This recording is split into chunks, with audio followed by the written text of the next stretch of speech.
Juga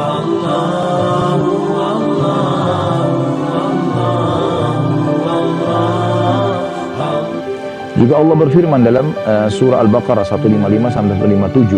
A'udzu billahi minasyaitonir rajim wa lanabluwannakum bisyai'in minal khawfi wal ju'i wa naqsin minal amwali wal anfusi wath thamarat wa basyiris sabirin alladziina idza asabatuhum musibatun qalu inna lillahi wa inna ilaihi raji'un ulaika 'alaihim shalawatun min rabbihim wa rahmah wa ulaika humul muhtadun.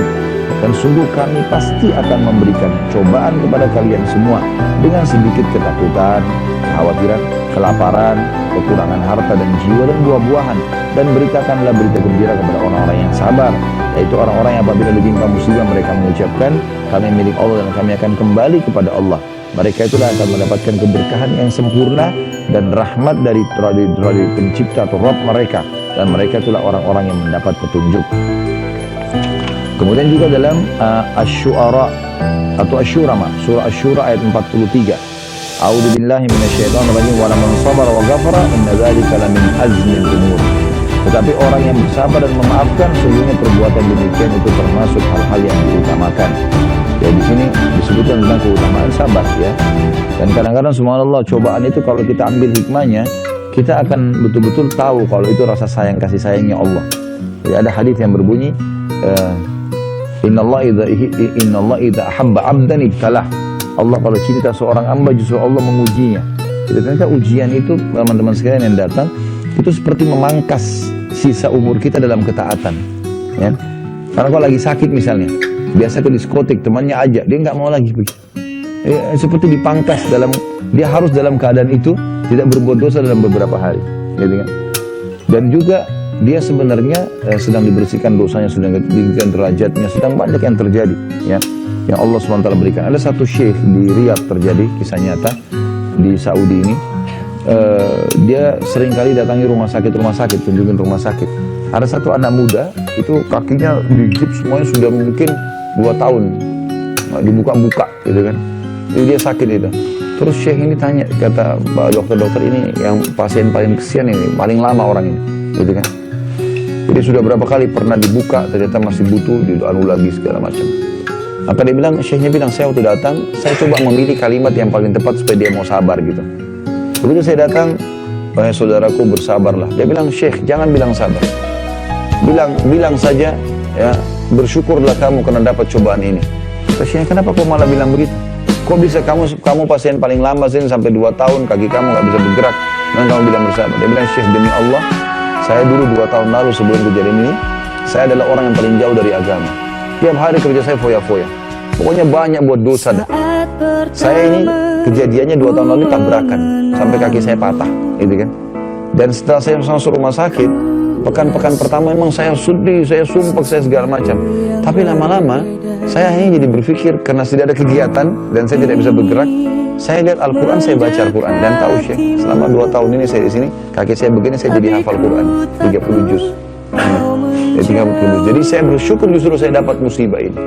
Jadi kadang-kadang subhanallah memang cobaan kalau datang itu memberikan kepada orang sesuatu yang dia mesti ambil hikmah dari situ ya. Tidak selamanya harus sangka buruk dengan sang pencipta Allah SWT. Jadi Allah SWT memberikan yang terbaik. Kemudian surah Al-Baqarah 153 juga berbunyi, A'udzubillahi minasyaitonir rajim, ya ayyuhalladzina amanu ista'inu bis-sabri was-shalah innallaha ma'as-sabirin. Orang beriman jadikan, hai orang-orang beriman, jadikanlah sabar dan salat sebagai penolongmu. Sesungguhnya Allah beserta orang-orang yang sabar. Rasulullah SAW bersabda, was-sabru dhiya, sabar itu adalah cahaya kehidupan. Hadis Muslim nomor 223. Juga dalam sabda beliau dari hadis Suhaib radhiyallahu anhu bahwasanya Rasulullah SAW bersabda, ajaban li amril mu'min inna amrahu kullahu khair wa laysa dzalika li ahadin illa lil mu'min in asabathu sarra syakar fakana khairan lah wa in asabathu dharra'u sabar fakana khairan lah. Urusan seorang mukmin itu sungguh menakjubkan karena setiap urusannya selalu baik, dan hal ini tidak didapatkan kecuali bagi seseorang orang mukmin. Jika ia dikaruniai kelapangan maka ia bersyukur, dan ini syukur lebih baik baginya, dan jika dia ditimpa suatu penderitaan maka dia bersabar, dan ini lebih baik baginya. Juga diriwayatkan dari Anas radhiyallahu anhu, ia berkata, aku mendengarkan Rasulullah SAW bersabda, Innallaha azza wa jalla qala idza btalaitu 'abdi bihabibatayhi fasabara awwadtuhu minhum al-jannah yuridu 'ainain.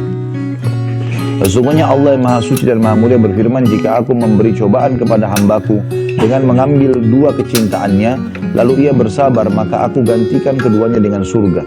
Yang beliau maksud adalah kedua kecintaan adalah kedua matanya.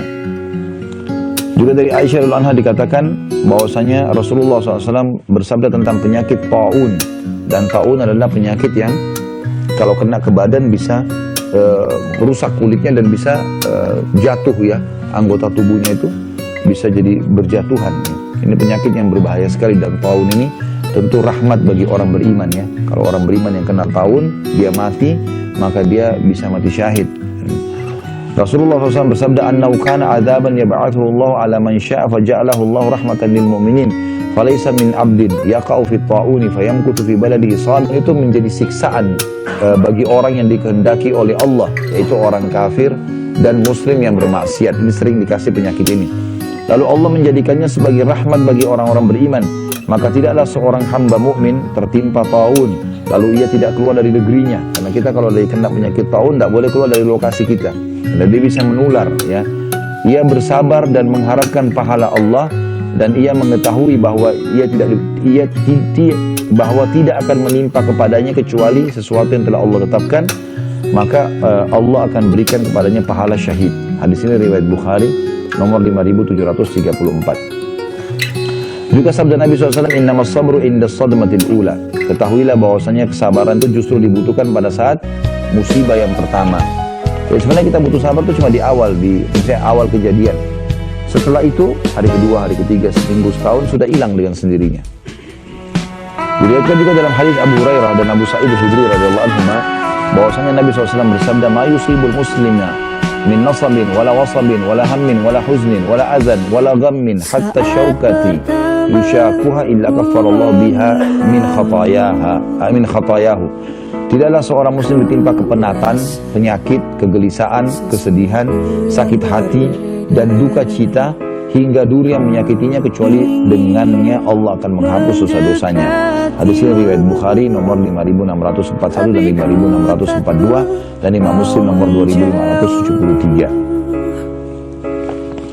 Juga Abdullah bin Mas'ud meriwayatkan radhiyallahu anhu ya bahwasanya Rasulullah SAW bersabda, "Ma min muslimin yusibuhu adzan min maradin fama siwahu illa haqqallahu sayyi'atihi kama tahuttu syajaratu warakaha." Tidak ada seorang muslim yang terkena gangguan berupa penyakit atau selainnya kecuali Allah menggugurkan kesalahan-kesalahannya seperti pohon menggugurkan daunnya. Hadis ini riwayat Bukhari nomor 5647, 5648 dan Imam Muslim 2571. Juga diriwayatkan dari Aisyah radhiyallahu anha, ia mengatakan bahwasanya Rasulullah SAW bersabda, "Ma min muslimin yushaku syaukatan fama fawqaha illa kutibat lahu biha darajatun wa muhiyat anhu biha khati'ah." Tidak ada seorang muslim pun yang terkena duri atau yang lebih dari itu kecuali ditentukan baginya satu derajat dan dihapus karenanya suatu kesalahan. Hadis ini riwayat Muslim nomor 2572. Abu Hurairah juga meriwayatkan bahwa Rasulullah SAW bersabda, "Man yuridillahu bihi khairan yusib minhu." Siapa yang Allah kehendaki kebaikan baginya, maka Allah akan mengujinya. Ya, sebagaimana sudah kita jelaskan semua, intinya adalah masalah kesabaran di sini.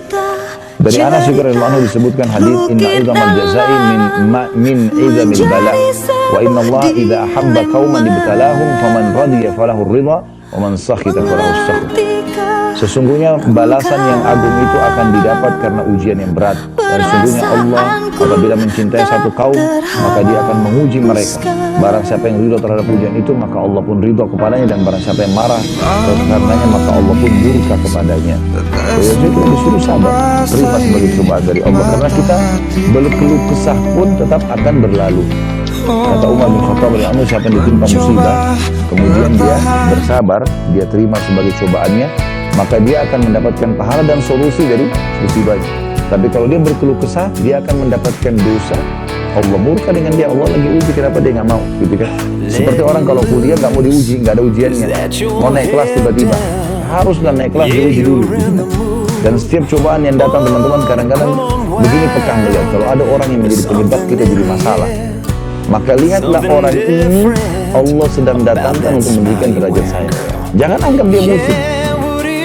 Oh ini Allah jadikan penyebab. Kadang-kadang mungkin istri, suami, kadang-kadang anak, kadang-kadang orang terdekat, kadang-kadang teman membuat kita jengkel, kita nggak salah.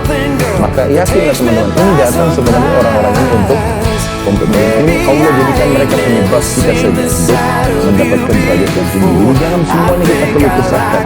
Ambil hikmahnya dari sini. Dari Musa bin Sa'ad dari bapaknya radhiyallahu anhu, ia mengatakan, aku berkata, wahai Rasulullah, manusia mana yang paling berat ujiannya? Rasulullah SAW menjawab, al-anbiya'u thumma al-amsalu fal-amsal fa yubtala ar-rajulu ala hasba dinihi fa in kana fi dinihi sulba ishtadda bala'u wa in kana fi dinihi rifqatun ubtuliya ala hasbi dinihi fama yabrahu al-bala'u bil 'abdi hatta yatrukahu yamshi 'ala al-ardi ma 'alaihi khati'ah. Kata Nabi SAW, yang paling berat adalah para nabi-nabi. Jadi jangan kita anggap nabi-nabi itu nggak ada cobaannya. Nabi Muhammad SAW menghadapi masalah dengan istrinya, ya. Pernah para istrinya sepakat untuk minta dinaikin nafkah sampai Nabi SAW memboikot mereka sebulan, gitu kan.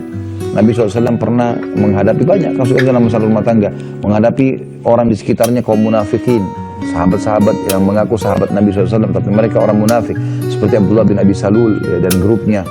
Kemudian Nabi SAW juga pernah menang dalam perang, pernah kalah. Nabi SAW sakit, sampai Nabi pernah sakit demam, teman-teman sekalian. Kata seorang sahabat, saya lupa namanya, dia nyentuh badan Nabi, dia mengatakan, saya temukan badan Nabi seperti api. Lalu saya mengatakan, ya Rasulullah, Anda panas sekali. Kata Nabi SAW, sesungguhnya aku diuji 2 kali lipat dari apa yang diujikan kepada kalian. Ya. Sampai sahabatnya mengatakan, ya Rasulullah, berarti Anda juga dapat 2 kali lipat pahala.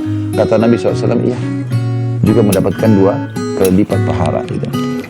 Kemudian orang yang seumpama dengan mereka, maksudnya orang-orang yang dekat dengan para nabi-nabi, cobaannya juga berat. Lalu yang seumpama dengan mereka, seseorang akan diberi ujian sesuai dengan kekuatan agamanya. Seorang hamba akan senantiasa diberi ujian hingga ia akan dibiarkan berjalan di muka bumi